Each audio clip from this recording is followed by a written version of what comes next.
Hello, good morning student. Welcome to Pash International Online Schools, online classes. अब आता है chapter 9 secondary occupations. इसमें था द्वितीय व्यवसाय, किसी भी वस्तु का रूप परिवर्तित करके उसे मूल्यवान बनाना द्वितीय व्यवसाय कहलाता है। जैसे इंजीनियरिंग उद्योग, निर्माण उद्योग, इलेक्ट्रॉनिक उद्योग, रासायनिक उद्योग, शक्ति उद्योग, वस्त्र उद्योग, है ना। जैसे कॉटन से कॉटन टेक्सटाइल में कपड़े बनाना, है ना।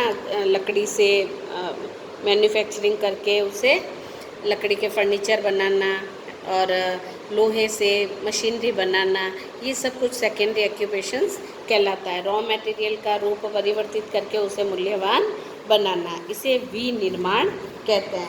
कई बार क्वेश्चंस पूछा गया है विनिर्माण से क्या तात्पर्य है, तो क्या लिखोगे? किसी भी कच्ची पदार्थ सामग्री का यांत्रिक या शारीरिक रूप परिवर्तित करके उसे मूल्यवान बनाना विनिर्माण कहलाता है। अब उद्योग बन के बर्तन बनाना, जैसे खिलौने बनाना, बड़ी बड़ी मशीनें बनाना, जलयान बनाना, भारी उद्योग आदि बनाना विनिर्माण कहलाते हैं। अब उद्योगों की अवस्थिति को प्रभावित करने वाले कारक, वेरी इंपॉर्टेंट, ये कई बार पूछा जाता है कि भी आप इंडस्ट्री कहाँ लगाओगे। भाई नंबर 1 कच्चा माल जहाँ होगा, किसी भी उद्योग के विकास के लिए कच्चा माल सुगमतापूर्वक जहाँ सस्ते दाम से आसानी से मिल जाए वहाँ हम उद्योग लगाएंगे। अति आवश्यक उद्योग यानी खानों, वनों, कृषि क्षेत्रों, समुद्र तटीय क्षेत्रों के निकट अवस्थित है, उन क्षेत्रों के लिए उद्योगों के लिए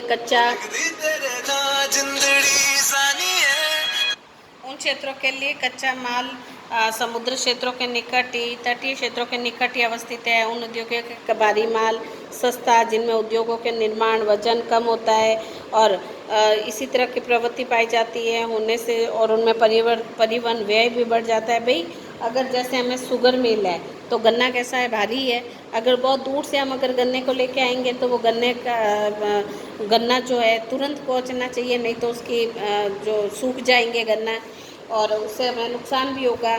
तो इस तरीके से जैसे लोहा है, आयरन है, तो भारी, तो लागत भी ज़्यादा लगेगी, और जब लागत ज़्यादा लगेगी तो क्या प्रभाव होगा? मूल्य का वस्तु के मूल्य बढ़ जाएगी, और वस्तु के मूल्य बढ़ गया तो निर्यात होने में दिक्कत आएगी। तो इस तरीके से अधिकांश लौह उद्योग कोयले की खानों के पास स्थित होते हैं। लोहे के खानों के पास कोयला व लौह अयस्क की खानों के बीच में अनुकूल स्थान पर स्थापित किया जाता है। फल, सब्जियां, दूध, मछलियां जैसे शीघ्र खराब होने वाले कच्चे माल पर आधारित उद्योगों को कच्चे माल के स्रोत के समीप ही स्थापित किया जाता है। और लेकिन कुछ वस्तु ऐसी भी होती है जिनका निर्माण प्रक्रिया पर भार में कमी नहीं होती है। उदाहरण के तौर पर 1 टन रुई से 1 टन सूत का निर्माण होता है। इसलिए जापान व ब्रिटेन में सूती वस्त्र उद्योग के लिए कपास संयुक्त राज्य अमेरिका से, मिस्र से, भारत से भी आयात की जाती है, क्योंकि ये कैसा उद्योग है? हल्का उद्योग है। अब हल्का उद्योग होगा तो नेचुरल सी बात है कि भाई हल्के में आयात का खर्च कम आता है। और इस सेकंड आता है शक्ति के संसाधन। वही जहाँ शक्ति के संसाधन सुचारू रूप से मिल जाएंगे, जैसे कोयला, पेट्रोल, जल, विद्युत, क्योंकि बिना शक्ति के संसाधन के कोई भी इंडस्ट्री नहीं लग सकती। तो उद्योग धंधे जहाँ लगेंगे जहाँ शक्ति के संसाधन हमें प्राप्त होंगे आसानी से।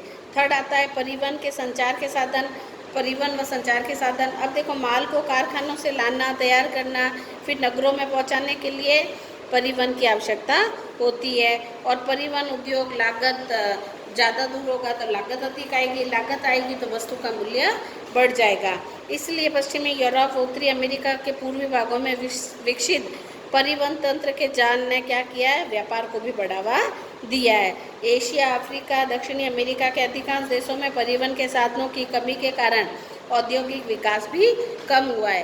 परिवहन के साधनों की भांति संचार के साधन जैसे डाक, तार, टेलीफोन, ईमेल, इंटरनेट आदि भी औद्योगिक विकास में सहायक है, और उनमें उद्योग संबंधी सूचनाओं का भी आसानी से आदान प्रदान होता है। फिर आता है बाजार।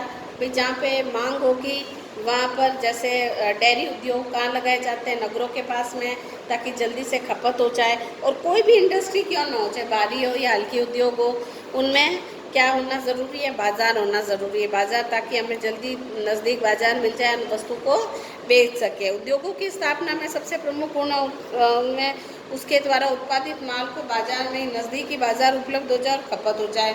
बाजार से तात्पर्य उस क्षेत्र में तैयार वस्तुओं की मांग एवं वहाँ के निवासियों की क्रय शक्ति है। विकसित देशों के लोगों की क्रय शक्ति अधिक होना सघन घने बसों के कारण वृहत वैश्विक बाजार है। दक्षिणी व दक्षिण पूर्वी एशिया के सघन बसे प्रदेश भी वृहत बाजार उपलब्ध कराते हैं। कुशल श्रमिक, अब देखो काम करने के लिए कहीं पर भी इंडस्ट्री लगाएंगे तो हमें श्रमिकों की आवश्यकता होगी, और जहाँ कुशल श्रमिक सस्ते श्रमिक मिल जाएंगे वहाँ इंडस्ट्री आराम से पनप पाएगी। तो कोई भी द्वितीयक व्यवसाय उद्योगों को लगाने के लिए हमें सस्ते श्रमिकों की आवश्यकता होती है। अगर कई ऐसी जगह इंडस्ट्री है जहाँ तापमान अच्छा नहीं है, आवागमन के साधन नहीं है, तो कोई भी आके कुशल श्रमिक हमें सस्ते दामों में उपलब्ध नहीं होंगे। यद्यपि निर्माण उद्योग में तेजी से यंत्रीकरण और स्वचालन की वृद्धि होती जा रही है, फिर भी उद्योगों में अब भी कुशल श्रमिकों की अधिक आवश्यकता होती है। चाहे कितना ही मशीनी युग हो गया, लेकिन हमें कुशल श्रमिक की आवश्यकता रहती है। कंप्यूटर नियंत्रण प्रणाली से युक्त स्वचालित कारखाने जिनमें मशीनों को सोचने के लिए विकसित किया गया है, वह पूरे विश्व में नज़र आने लगी है। पूंजी, भाई भारी पूंजी की आवश्यकता होती है। बिना पूंजी के व्यक्ति व्यापार नहीं कर सकता। तो किसी भी उद्योग की स्थापना और संचालन के लिए पर्याप्त पूंजी होना आवश्यक है। कारखाने लगाने, मशीनें, कच्चा माल खरीदने और मजदूरों को वेतन देने के लिए भी पूंजी की आवश्यकता होती है। विकासशील देशों में पूंजी की कमी के कारण आशातीत औद्योगिक विकास नहीं हो पा रहा है। जलापूर्ति, अब कहीं पे भी इंडस्ट्री लगाओगे पानी की आवश्यकता रहती है। किसी भी निर्माण उद्योग की अवस्थिति पर जलापूर्ति का प्रभाव होता है। लोहयस्क उद्योग, कुछ उद्योग तो बिना पानी के विकसित नहीं हो सकते, जैसे आयरन उद्योग, कॉटन वगैरह, रासायनिक केमिकल उद्योग, कागज उद्योग, चमड़ा उद्योग, आणविक विद्युत, ऐसे उद्योग हैं जहाँ जल के बिना विकसित नहीं हो सकते। अतः ऐसे उद्योगों के लिए किसी जल स्रोतों के पास निकट ही स्थापित होना होता है। जलवायु अभी बताया, जहाँ पर स्वास्थ्यप्रद जलवायु होगी वहाँ जल्दी से इंडस्ट्री लग पाएगी, और जहाँ स्वास्थ्यप्रद जलवायु नहीं होगी वहाँ पर लोगों का आना जाना मुश्किल से होता है, तो इंडस्ट्री भी नहीं लग पाती है। तो जलवायु, उपयुक्त स्वास्थ्यप्रद जलवायु से श्रमिकों की कार्यक्षमता बढ़ जाती है। सूती वस्त्र उद्योग के लिए आर्द्र जलवायु की आवश्यकता होती है। सिनेमा उद्योग के लिए वर्ष भर मेघ रहित आकाश व सूर्य के प्रकाश की भी आवश्यकता होती है। अच्छी जलवायु होगी, जैसे मुंबई व कैलिफोर्निया में सिनेमा उद्योग बन पाए। कारण क्या है? क्योंकि वहाँ पर जलवायु बहुत अच्छी है। हाई टेक्नोलॉजी, अब कहीं पर भी अपन इंडस्ट्री लगाएंगे तो क्या चाहिए? हाई तकनीकी की आवश्यकता होती है।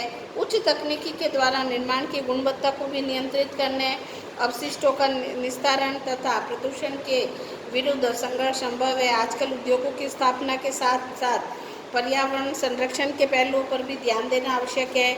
ऐसे उच्च तकनीकी ज्ञान व युक्तियों से ही संभव हो पाता है अच्छी इंडस्ट्री लगाना।